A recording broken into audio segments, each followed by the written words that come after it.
What I want to tell you all today is, don't be intimidated and just go for it until the very end. When I say don't be intimidated, I mean you should ignore other people's judgments or social standards and just go all the way for the things you want to achieve, the things you like, and the things you want.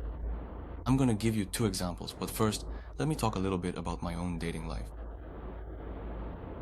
There was this friend that I've liked since 5 years ago, but since we got so close, our relationship just turned into more of a brother and sister dynamic. So we kept that relationship going for a while, but then we started drifting apart, and eventually, we just became like a brother and sister who used to be close, and I even found myself thinking of it that way too. But looking back on it now, I have this one regret in my life, which is that I should have just expressed my feelings to her and gone all the way, regardless of whether it worked out or not. So, to make sure I don't live with that regret forever, I'm planning to do everything I possibly can for her, and I'm going to go after what I want.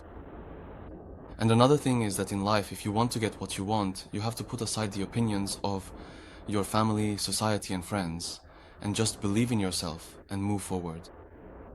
That's the only way you'll get something out of it, no matter how it turns out in the end.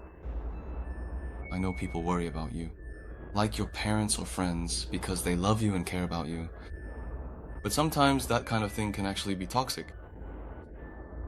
To give you an example, from the time I was 26 until I was 28, I worked so hard that I barely got any sleep at all. And during that time, my friends and family were trying so hard to stop me, and even though they were doing it for my own good, it was almost to the point where it was taking a psychological toll on me. But back then, I believed in myself and went all the way.